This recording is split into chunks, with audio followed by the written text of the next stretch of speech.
अस्सलाम वालेकुम स्टूडेंट्स। आज जनरल के टॉपिक के साथ फिर आपकी खिदमत में हाजिर हूँ।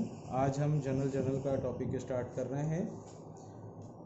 ईयर है 2018, रेगुलर और प्राइवेट का ये पेपर है। क्वेश्चन नंबर 3 है Farhan traders journal date particular post reference debit और क्रेडिट। ये जनरल का एक स्पेसिमेन होता है, फॉर्मेट होता है, वो हमने यहाँ पर किया है।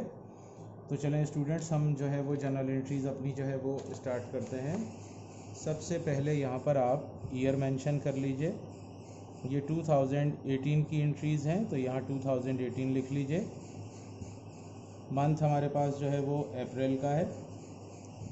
अप्रैल का मंथ लिखने के बाद यहाँ पर आप इसकी डेट एंटर कर देंगे। अप्रैल 1 mister Farhan started his business with cash ₹5 lakh and a shop building ₹8 lakh. Mister Farhan ने अपना बिजनेस स्टार्ट किया है और उस बिजनेस में कैश इन्वेस्ट किया है 5 लाख रुपए।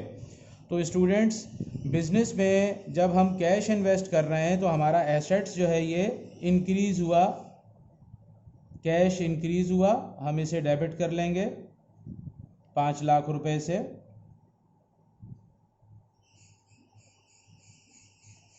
और शॉप बिल्डिंग भी बिजनेस में इन्वेस्ट हुई है जो कि 8 लाख रुपए है, ये भी एसेट्स है हमारा, हम इसे भी डेबिट कर लेंगे शॉप बिल्डिंग को। तो आप यहाँ पर शॉप बिल्डिंग भी डेबिट कर लीजिए, ये भी एसेट्स है हमारा।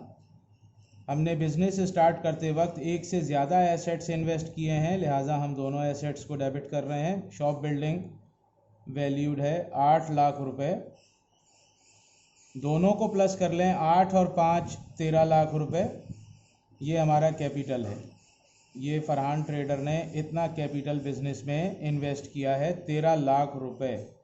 तो यहाँ पर आप लिखें कैपिटल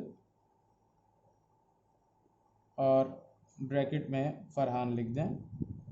ये हमने नाम लिखा है इनका, जो बिजनेस ओनर है मिस्टर फरहान।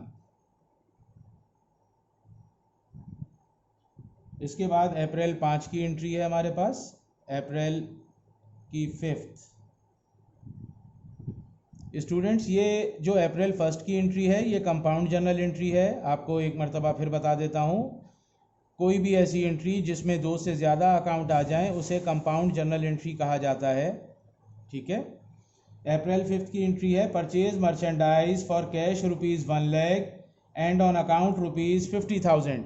मर्चेंडाइज हमने कैश पर ख़रीदी 1 लाख रुपए और उधार पर परचेज़ की है 50,000। तो स्टूडेंट्स, जब भी मर्चेंडाइज परचेज़ की जाती है हमेशा परचेज़ को डेबिट किया जाएगा। ये बाय नेचर हमारा एक्सपेंस हो रहा है, ख़र्चा हो रहा है। ये एक्सपेंस इंक्रीज़ होता है, उसे डेबिट में रिकॉर्ड करते हैं। तो टोटल मर्चेंडाइज जो हमने ख़रीदी वो ख़रीदी है 1.5 लाख रुपए की, 1,50,000 रुपये से परचेज़ को आप डेबिट कर लें।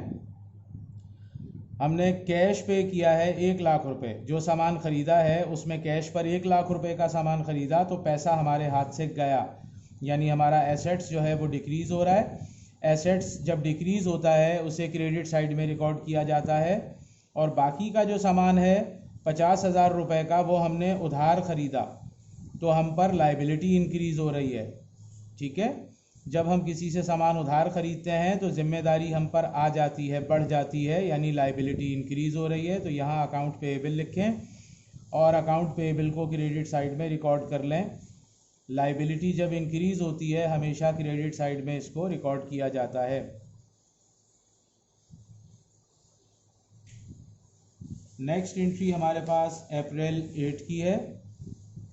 Opened a bank account with cash ₹1,25,000।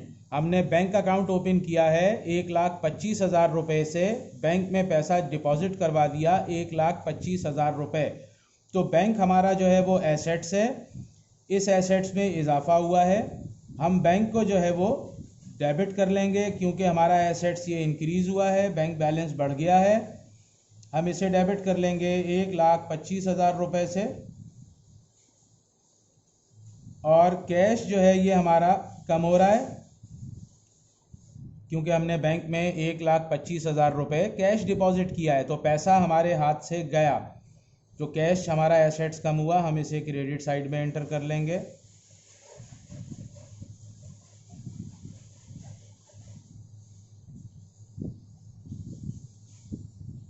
अप्रैल 15 अप्रैल की एंट्री है। इसके बाद issued a check to the supplier rupees 48,000 in full settlement of his account rupees 50,000। हमने यहाँ पर एक चेक इशू किया है सप्लायर्स को। स्टूडेंट्स यहाँ पर एक बात याद रखें, जब हम किसी को चेक इशू कर रहे होते हैं तो डेफिनेटली अपनी लाइबिलिटी जो है वो सेटल कर रहे होते हैं, यानी हम अपनी जिम्मेदारी जो है वो अदा कर रहे होते हैं। हमने यहाँ पर सप्लायर को जो चेक इशू किया है वो 48,500 का है, जबकि हमने अपने सप्लायर को पैसे 50,000 रुपये अदा करने थे। ये देखें 5 अप्रैल की एंट्री में अकाउंट पेएबल जो है ये 50,000 लिखा है, हम पर जिम्मेदारी है 50,000 रुपये। हम अपनी ये जिम्मेदारी जो है 48,500 का चेक इशू करके पूरी लाइबिलिटी जो है वो ख़त्म करवा रहे हैं। तो इसकी एंट्री बनेगी अकाउंट्स पेएबल डेबिट। लाइबिलिटी हमारी कम हो रही है, हमने सप्लायर को चेक दे दिया है, इसलिए हमारी जिम्मेदारी कम हो रही है। लाइबिलिटी जब कम होती है तो हमेशा डेबिट साइड में उसे रिकॉर्ड किया जाएगा। लाइबिलिटी स्टूडेंट्स यहाँ पर पूरी फुल अमाउंट से आप डेबिट करेंगे। 50,000 की लाइबिलिटी थी तो 50,000 से हमने इसे डेबिट किया है। और हमने सप्लायर को चेक इशू किया है। चेक जो है वो बैंक से कैश होगा, तो यानी हमारा जो एसेट्स बैंक है इसमें कमी वाक़ई हो रही है, बैंक को यहाँ पर क्रेडिट किया जाएगा 48,500 से। और 1,500 रुपये का हमने डिस्काउंट रिसीव किया है सप्लायर से, यानी सप्लायर ने हमें डिस्काउंट अलाउ कर दिया 1,500 रुपये। इसे कहेंगे परचेज डिस्काउंट।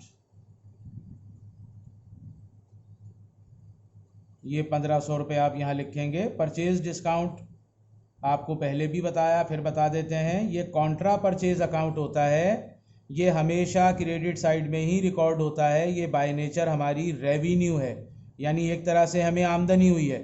वो किस तरह, हमने पैसे किसी शख्स को 50,000 देने थे, लेकिन हमने 48,500 रुपये अदा करके अपनी पूरी लाइबिलिटी जो है उनसे सेटल करवाई है, तो हमें 1,500 रुपये का फ़ायदा हुआ है। ठीक है। इसके बाद हमारे पास जो नेक्स्ट एंट्री है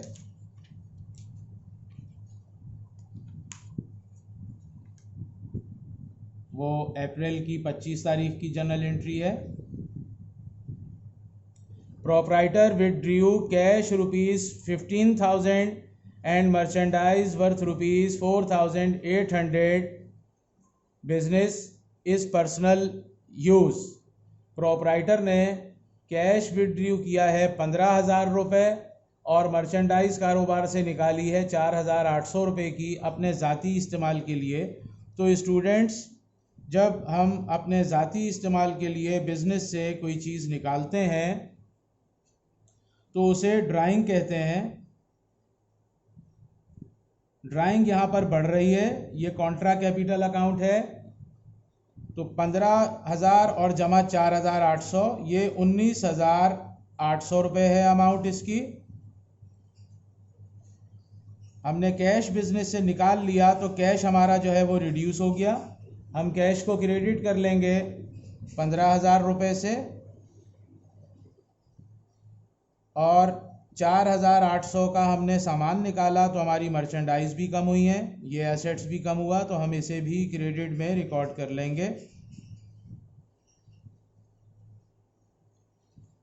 ये हमारा सवाल स्टूडेंट्स यहाँ पर मुकम्मल हो गया है इंशाल्लाह ताला।